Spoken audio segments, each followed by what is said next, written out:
लो माँ जी, पनीर के गर्मा गर्म पराठे। अरे आज फिर से पनीर के पराठे बना दिए। अरे वाह भाभी, साथ में चाय मिल जाए तो मजा ही आ जाएगा।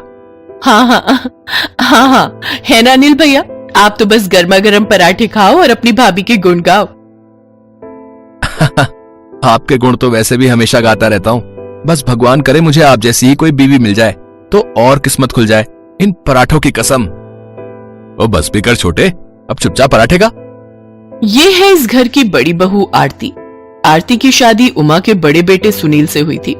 छोटा बेटा अनिल अभी कुंवारा था। वैसे तो आरती बड़ी सुंदर थी, लेकिन थोड़ी मोटी थी और ये बात उसकी सास उमा को बड़ी अखरती थी।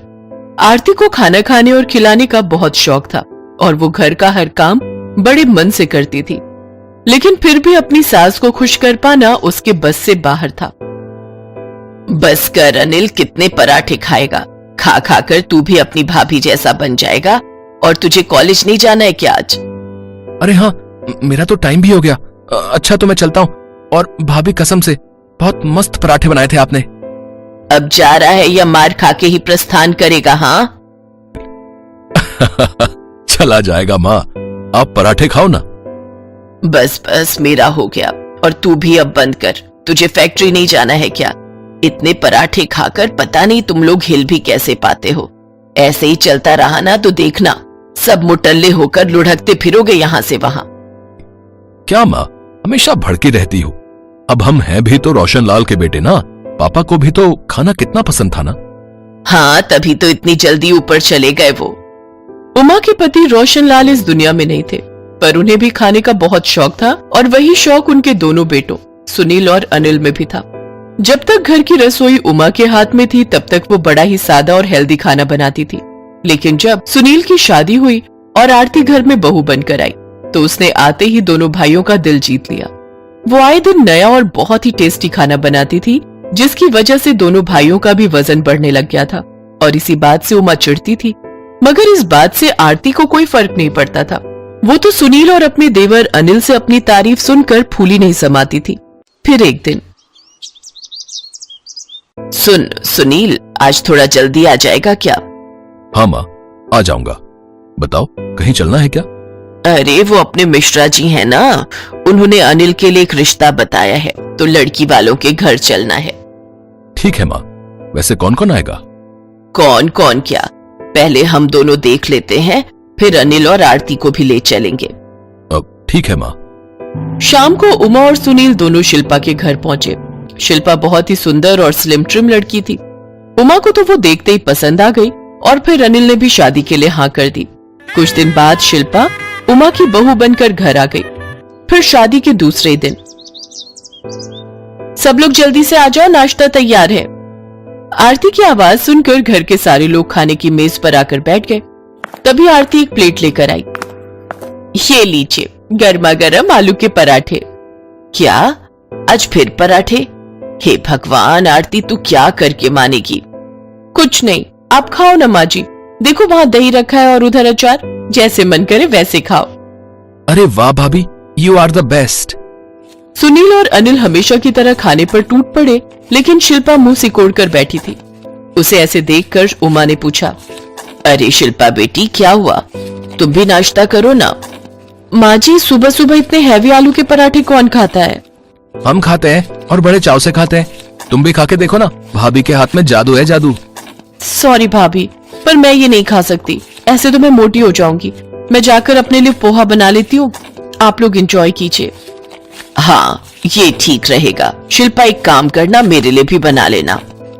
उस दिन पहली बार आरती को बुरा लगा, लेकिन उसने किसी से कुछ नहीं कहा। लेकिन अब तो ये रोज की बात हो गई थी। उमा हर रोज शिल्पा के हाथ का बना खाना खाने लगी और धीरे धीरे उमा ने रसोई की पूरी जिम्मेदारी शिल्पा को ही दे दी और आरती बर्तन, कपड़े और साफ सफाई का काम देखने लगी।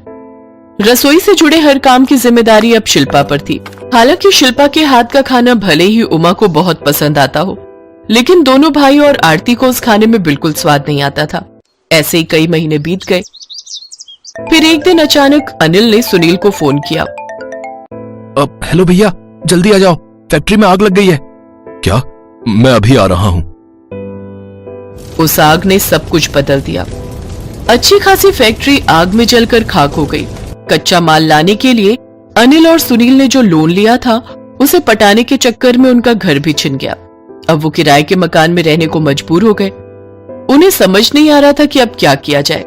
तभी आरती ने कहा, अगर आप लोगों को मेरी बात सही लगे तो मैं एक ढाबा खोलना चाहती हूँ। क्या बकवास कर रही है? वहां ढाबे पर क्या पराठे, दाल मखनी और बिरयानी बेचेगी? हाँ माँ जी, मुझे तो ये सब अच्छे से आता है, बस आप। ना, बकवास आइडिया है। बिल्कुल सही कहा माँ जी। अब हमें तो पोहा सेंटर खोलना चाहिए। आजकल लोग हेल्थ का बहुत ध्यान रखते हैं। पर माँ जी, ढाबे में तो। बस कह दिया तो कह दिया। अरे कौन खाएगा पराठे? ले देकर कुछ ही पैसे बचे हैं हमारे पास।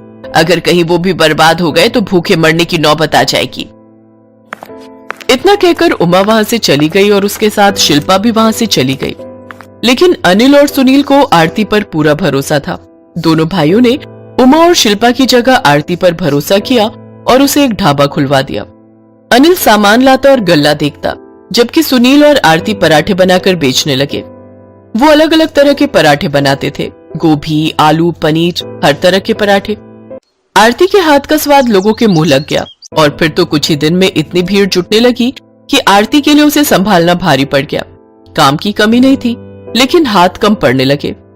तभी एक दिन शिल्पा और उमा उनके ढाबे पर आए। बस कर मोटी, थक जाएगी, हम दोनों भी आ गई हैं। बता कौन से पराठे बनाने हैं और तुम दोनों जाओ। तुम दोनों अब डिलीवरी का काम संभालो। और हाँ, देर मत करना, हमें पहले अपना ढाबा बड़ा करना है और फिर अपना घर फिर से हासिल करना है। उमा की बात सुनकर सबकी आंखों में खुशी के आंसू आ गए और आरती दुगनी रफ्तार से काम करने लगी। दरअसल शिल्पा और उमा को अब समझ आ गया था कि आरती को घर की मुर्गी दाल बराबर समझकर गलती कर दी थी। असल में वो आरती ही थी जो सब कुछ ठीक करने वाली थी। ऐसे और वीडियो देखने के लिए हमारे चैनल को सब्सक्राइब करें।